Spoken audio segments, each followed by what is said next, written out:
Being a successful investor has less to do with a person's IQ, which is how intelligent one is, and more to do with a person's EQ, which is how is his emotional intelligence. A person that has emotional reaction to everything that is said to him cannot control his emotions and thus can never control his money. I did not say that. That was actually said by Warren Buffett. Successful and rational investing is part valuing and understanding a business and part channelizing your emotions of greed and fear. All the great investors you knew today understood their behavior and themselves much more than they understood the business. Businesses in general are a fragile framework and are susceptible to many changes, primarily due to various factors such as management, economic environment, policies of the government, etc. Most of these things are not in control of an investor, but what surely is in control of an investor is his behavior. In this book, we will learn how our behavior and emotions affect our investment decisions and how can we work around them to emerge out successful. This is The Better Investor, helping you achieve your financial goals and freedom through organizing your finance, stock market investing, and learning from billionaires. And these are top 5 lessons from the book Value Investing and Behavioral Finance by Parag Parikh. Lesson number 1. The Law of Farm. There are certain universal principles in life which don't change. Even if people change, times change, technology change, geography changes. There is one thing like the law of the farm. You cannot sow something today and reap tomorrow. Every seed which is sown will have to go through different seasons. It will take time before the seed becomes a fully grown tree. Same is true for businesses and investments. You cannot buy a stock today and expect it to double your money the next day. Success in life and investing comes in understanding that there are no shortcuts. In spite of that, we keep checking the price of our stock daily, giving us emotional dopamine.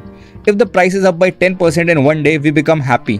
When it goes down by 5%, the next day we feel bad, not understanding that the fluctuation of the price is immaterial for a long-term investor. What matters to him is the price he has got at the end of his investment horizon. Amazon scored its first profit after 4.5 years after going public. Just because Amazon did not make profit in the first year, Jeff Bezos did not sell off his company and run away. He knew sooner or later his investment and hard work would show up in the operations of business. A farmer does not sell off his farms and liquidate his money if he has a couple of hot and humid months. He waits for the seasons patiently. Sometimes he may have to wait a little longer in case of bad monsoons, but he sticks with it and water it. But don't get me wrong, this does not mean to keep holding your stock even after you know that you have made a bad investment. According to the law of farm, it is pointless for a farmer to expect to have apple and strawberries in Africa or Sahara Desert. No matter for how much time he waits, farmer can never grow them there. So just like farming, in investing too, picking up the right seed and sowing it at the right time is important. Once the right stock has been picked up, all you need to do is wait and give it its time to grow and not come on to premature conclusion just looking at the price or hearing about a stock from the person around you. We can learn something similar from a famous value investor named Guy Spire. Every stock that he buys, he disciplines himself to buy for at least 3 years. Any stock that he feels is not worthy enough for a 3-year holding comfort, he does not buy them. This discipline allows him to stick with his winners and not sell them early just because they appreciated in price quickly in the first 2 months. This also allows his stock investments to get enough time for his situations to fan out. Once after waiting for 3 years, the value of the stock is not appreciated. He digs deeper to find out if there is anything wrong with his decision.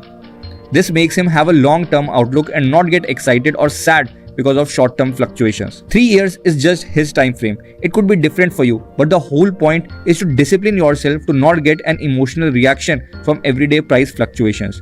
Lesson number 2. Good business versus good investment. One of the most common myth and jargon amongst investors is that the path to create wealth is to buy good quality businesses and hold them for long term. This statement misses a very important factor, and that is price. Whether or not a business will be good investment depends on what price is the business available for. There are many examples to prove that investors have lost money investing in quality businesses because they were bought at an expensive price. Let us understand this with an example. Castrol is a great brand of oil lubricants. Who does not know them? Sponsoring many Formula 1 MotoGP races, tying up with great celebrities to be the brand ambassadors, and a long experience. Castrol is nothing but a very high quality business. In the end of year 2014, it had posted its return on capital employed as 114%, which is phenomenal for any company. A return on capital employed of 114% means company was doing the business in a way that by investing a total of 100 rupees, say by buying assets, other companies, land, machinery, etc., the company was able to generate 114 rupees in earnings. And mind you, this was not just one of a case. Since 2009, Castrol was reporting return on capital employed of more than 100%. To give you a comparison, even the most successful companies today, such as Amazon, Netflix, Facebook, and Google, have return on capital employed close to 17 to 22%. Return on capital employed more than 20% is considered exceptional, so you can understand what a return on capital employed of more than 100% would mean. There was no debt on the balance sheet of the company. The earnings were growing every year. Castrol was darling of stock market, and it was said to be the best stock to be in and the most safest one, just like people tell you to buy Unilever or Amazon today. Another company in the same space was Tide Water Oil, which many of us know today by the brand Vidol in lubricant space. Its return on capital employed in 2014 was 28% and had been between 20 to 25% in the past 5 years. Let us see what these two stocks have done to the investors. Currently, the return on capital employed of Castrol is still more than 50% consistently, which is almost in top 5% of the listed businesses. That of the Tide Water Oil has been just 23%, much like before. Stock price of Castrol in the end of December 2014 was 245 rupees, and that of Tide Water Oil was 4,501 rupees. Today, the stock price of Castrol after more than 6 years is rupees 140. A negative return of minus 42%. Stock price of Tide Water Oil is 16,425 rupees, a return of 264%. To make you understand in absolute terms, $1,000 invested in Castrol would be $580 today, and $1,000 invested in Tide Water Oil would be $3,640 today. But why did this happen? A market leader of such high quality, one of the most efficient businesses of the country, and still you would have lost almost half of your money investing with it. And here is the other business, not so much heard of, giving such outsized returns. The answer lies in paying a higher price for the high quality business while investing in Castrol. In December 2014, the price to earnings ratio of Castrol was 52 times, whereas that of Tide Water Oil was just 20 times. People investing in Castrol at 52 times price to earning ratio were paying much higher price than that they were paying for Tide Water Oil.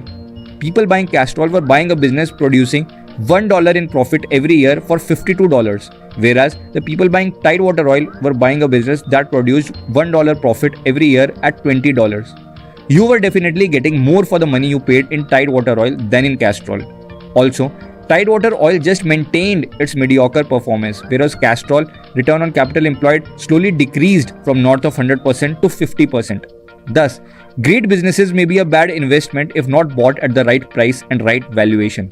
And an average business may prove out to be a good investment if bought at the right price. Today, the price to earning of Castrol is just 20 and that of Tide Water Oil is 40, even when the Tide Water Oil's return on capital employed is much lesser than Castrol.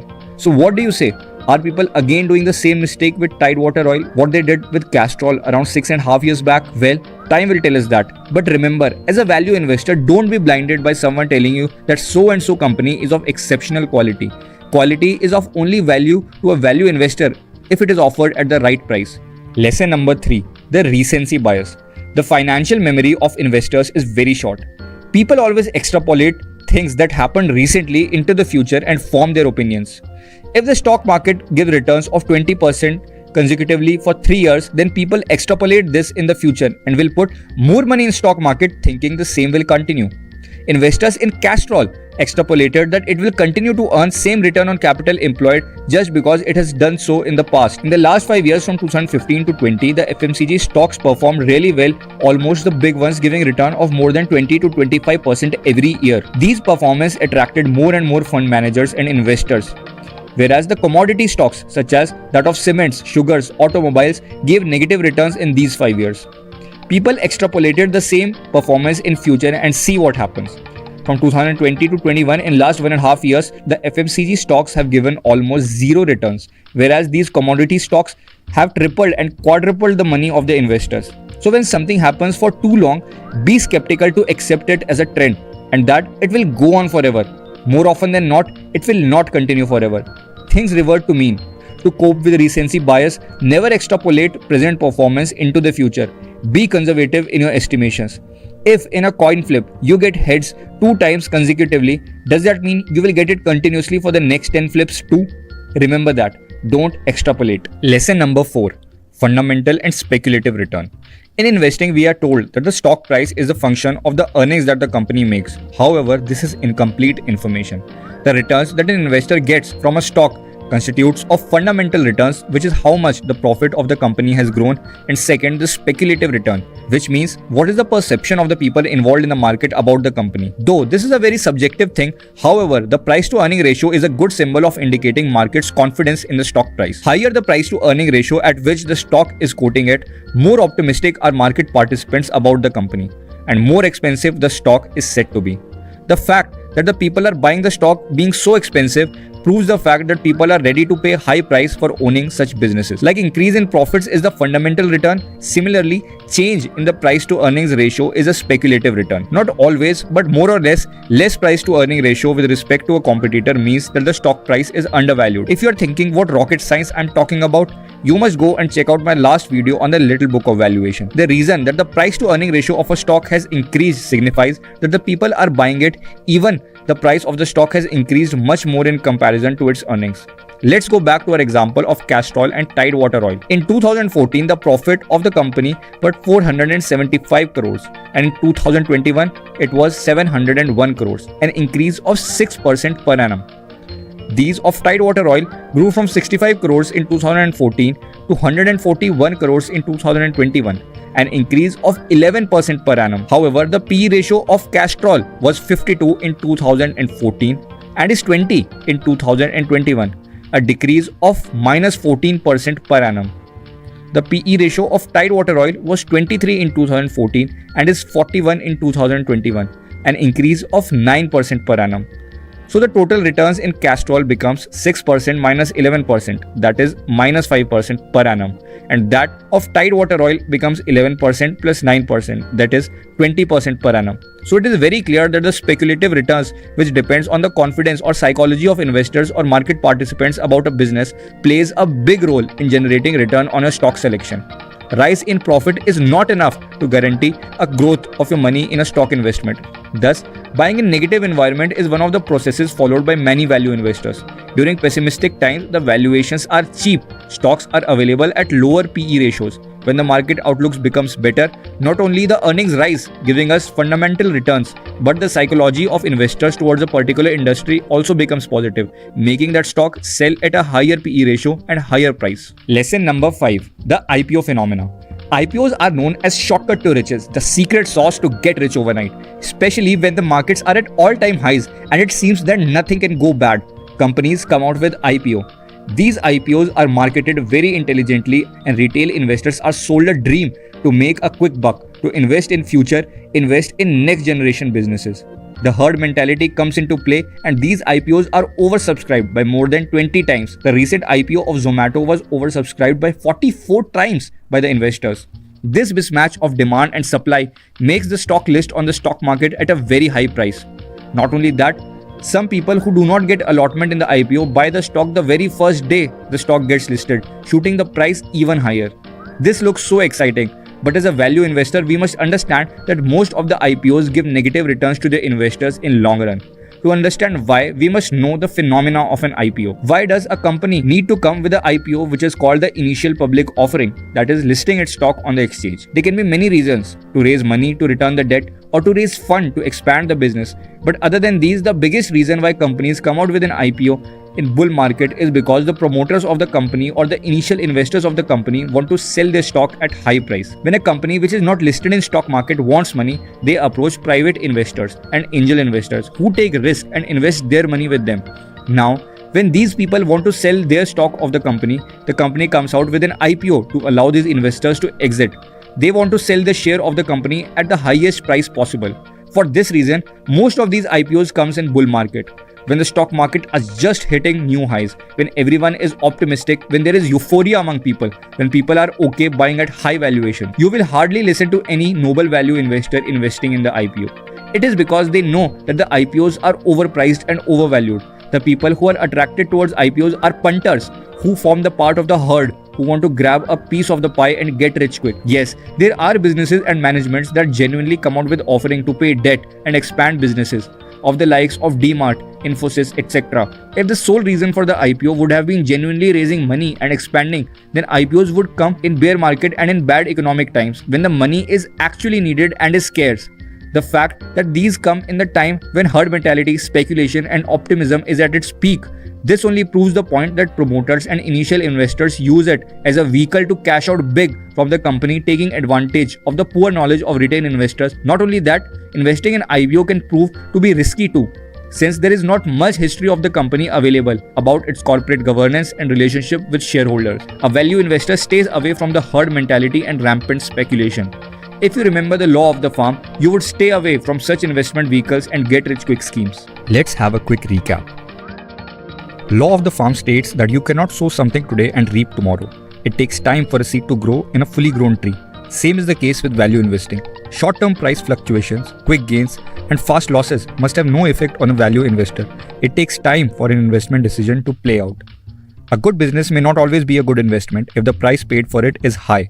Be skeptical of people telling you that XYZ is a good quality business and will only go up. The most important factor for a value investor is value that one gets for the price one pays. The financial memory of investors is very short. People always extrapolate things that happened recently into the future and form their opinions. To avoid this, be conservative in your estimates and expect reversion to mean. The growth in the stock price is both the function of growth in the earnings as well as change in the investor's psychology regarding a business or industry. Though subjective, but most of the times, PE ratio is a good indicator of this. Be skeptical of buying stocks about which everyone is so optimistic about and the stock is already priced to perfection. The companies need to come out with its IPO to raise money to pay off debt or to expand the business, though very few companies genuinely list the shares for this reason and most to take advantage of rampant speculation of herd behavior during bull market.